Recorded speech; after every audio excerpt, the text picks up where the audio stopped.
नमस्कार दोस्तों, मैं अंकुर उपाध्याय स्वागत करता हूं आप सभी का आपके अपने YouTube channel share market analysis में। दोस्तों, बाजार का हाल तो काफ़ी ज़्यादा खराब दिख रहा है आज के सेशन में। अभी निफ्टी 111 पॉइंट्स डाउन है, लेकिन इससे भी ज़्यादा खराब ये है कि 18,500 के नीचे ट्रेड कर रही है। तो ये अभी सबसे ज़्यादा खराब दिख रहा है मुझे मार्केट में। मार्केट ब्रेथ बहुत ही ज़्यादा खराब दिख रही है। 550 शेयर्स नेगेटिव हैं, जिसके सामने केवल 550 शेयर्स पॉजिटिव है, जिसके सामने 1426 शेयर्स नेगेटिव हैं। अगर इंडाइसेस सेक्टर की बात करें तो निफ्टी आईटी आज क्रैश हो गया है बुरी तरीके से, और यही मार्केट को नीचे धकेलने का काम कर रहा है मेनली। और आज इस आईटी सेक्टर में गिरावट के पीछे का रीजन कुछ सामने नहीं आ रहा है। एचसीएल टेक का इन्वेस्टर मीट था, जिसमें उन्होंने थोड़ा ग्रोथ को लेकर कहीं ना कहीं थोड़ी सी चिंताएं जताई हैं। जब उसके बाद ही बस पहले एचसीएल टेक क्रैश हुआ, फिर पूरे आईटी सेक्टर को ही नीचे लेके चला गया है। तो ये आज के सेशन का हाल है। लेकिन एक स्टॉक जो आउट परफॉर्म कर रहा है पूरे बाजार को, वो है यस बैंक। अब यस बैंक में ऐसा क्या हुआ है जो स्टॉक आज आपको अभी 11% ऊपर दिख रहा है और इंट्राडे में अराउंड 15% तक ऊपर गया है। 20.50 का इसमें हाई लगाया आज के सेशन में। स्टॉक अभी आपको 1970 पे ट्रेड करता हुआ दिख रहा है, 19.70 पे। अब आपके लिए एक ही सवाल होगा आपके दिमाग में, क्या मुझे यहाँ पे निवेश करना चाहिए और क्यों आई है ये तेजी। सेकंड थिंग, अगर आप ऑलरेडी शेयर धारक हो, शेयर इन्वेस्टर हो, तो आपके दिमाग में शायद ये भी आ रहा हो क्या मैं प्रॉफिट बुक कर लूँ या थोड़ी और तेजी बनेगी। तो चलिए इसी का आंसर ढूंढने की कोशिश करते हैं और बात करते हैं यस बैंक के स्टॉक के बारे में। सबसे पहले मैं कोशिश करता हूँ इस स्टॉक के बारे में आपको जानकारी देने की, ये भागा क्यों है स्टॉक। तो आपको पता होगा कि ये जो कार्लिल एंड एडवेंट ग्रुप की जो इनमें बाइंग के लिए थी, उस पर आरबीआई की तरफ से अभी थोड़ा सा चल रही थी, रोक टोक थी। तो उसको nod up to 9.99% in Yes Bank the private sector lender said. मतलब ये मैं आपको पूरी डिटेल समझाता हूँ। Private equity major Carlyle and Advent have got Reserve Bank of India nod to own up to, यानी कि उनकी तरफ से मंजूरी आ गई है आरबीआई की तरफ से कार्लिल एंड एडवेंट ग्रुप को 9.99 यानी ऑलमोस्ट 10% का स्टेक वो कहीं ना कहीं ले सकते हैं। The 2 PE funds in July this year expressed an intent to pump in over 8,000 crore in Yes Bank subject to regulatory approvals. A regulatory note is required to own over 5% of a lender, यानी कि 5% से ज़्यादा जब कोई लेता है तो उसे एक नोट चाहिए होता है। वो आरबीआई ने दे दिया है, इन्हें 10% ले सकते हैं। तो इसी की खुशी में स्टॉक का प्राइस आपके लिए आज भागता हुआ दिखा है, बस और कोई भी बड़ी बात नहीं है। अब आता हूं मैं थोड़ी सी इस स्टॉक की डिटेलिंग करने के लिए। अब पहले मैं आपको बता दूं, अगर आप यस बैंक के कहीं ना कहीं दीवाने हो या फिर यस बैंक आपका फेवरेट स्टॉक है, तो ये वीडियो यहीं छोड़ देना आप, क्योंकि इसके आगे जो मैं बोलूँगा वो शायद आपको पसंद नहीं आएगा।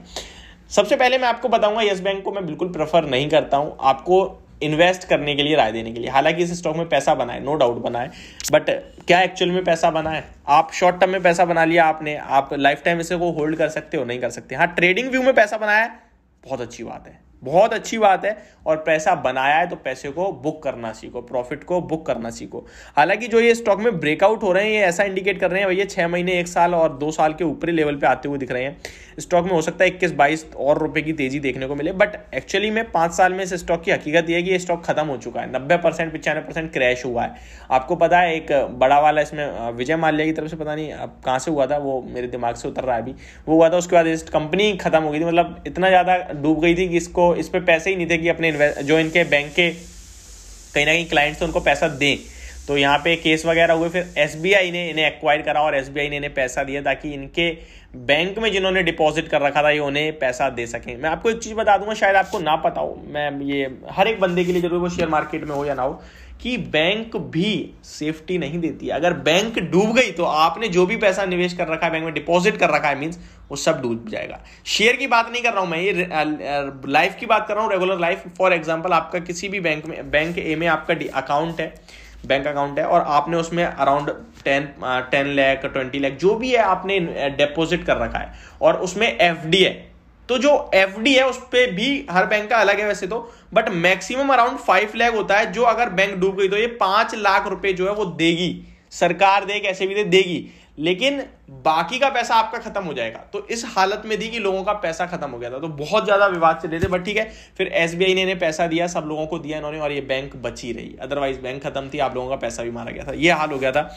अब क्या करें? तो मेरे हिसाब से बहुत ऑप्शंस हैं आपको इस एनबीएफसी और बैंकिंग सेक्टर, बहुत सारी बैंक हैं, बहुत सारी एनबीएफसी कंपनीज हैं जो आपका पैसा बनाएंगी यहाँ से, और मैं कहीं ना कहीं उन्हीं को प्रेफर करूंगा। मेरा मानना है कि शेयर बाजार में तो हमेशा लीडर के साथ रहना चाहिए, इनफैक्ट लाइफ में कहीं भी रहो तो लीडर के साथ रहो, अदरवाइज कब धोखा मिल जाए पता नहीं। तो ये सिंपल सी बात है। अब आज 10% ऊपर है, 10% नीचे भी हो सकता है, हालांकि अभी तो मोमेंटम में तो ऊपर ही जाएगा, पॉजिटिव न्यूज है। अभी थोड़े दिन पहले इन्होंने एक बहुत बड़ा धोखा दिया अपने निवेशकों को। फॉर एग्जांपल भाई जो ये ARC को अपने एसेट रिकंस्ट्रक्शन कंपनी जो होती हैं, इन्होंने 48,000 करोड़ के NPS सेल करे। एक इन्हें डायरेक्ट 12,000 करोड़ का ऑफर दे रहा था, कुछ भी मतलब शर्त नहीं थी, डायरेक्ट 12,000 देता, वो 48,000 के NP ले लेता। इन्होंने उसे मना कर दिया और इन्होंने 8,500 करोड़ में जो एक बंदा दे रहा था उसे कहा, और वो 8,500 करोड़ दे नहीं रहा, वो 1,500 करोड़ दे रहा है केवल। बाकी के पैसे शर्तों पे दे रहा है, उन पे ब्याज अलग लेगा मैनेजमेंट का पैसे लगाने के लिए, वो सब चीजें होंगी, लेकिन इन्होंने उसको हाँ कर दी और ये 12,000 करोड़ वाली डील को छुपा के रखा अपने निवेशकों के, रेगुलेटरी फीलिंग्स में ही नहीं डाला। तो ये सारी चीजें रहती हैं इस बैंक के साथ। और जो भी बैंक अपने निवेशकों से कुछ भी छुपाए, बैंक नहीं कोई भी कंपनी, मुझे लगता है उसे थोड़ा सावधान रहना चाहिए। ओवरऑल अभी मोमेंटम में दिख रहा है, आप चाहे तो बने रह सकते हैं। फ्रेश एंट्री की राय मैं बिल्कुल भी नहीं दूंगा इन लेवल्स पे, आपके ऊपर डिपेंड करता है, आपको लगता है खरीदिए, नहीं लगता नहीं खरीदिए। बट हाँ, यहाँ पे जिसने पैसा बनाया वो चाहे तो बुक कर सकता है या थोड़ा वेट कर सकता है, और ऊपर का एक स्ट्रिक्ट एसएल के साथ रिवाइज एसएल करते रहें और होल्ड करते रहें। ये मेरी राय होगी यस बैंक के स्टॉक को लेकर। होप आपको वीडियो समझ और पसंद दोनों आई होगी। Thank you so much for watching this video. Have a great day guys.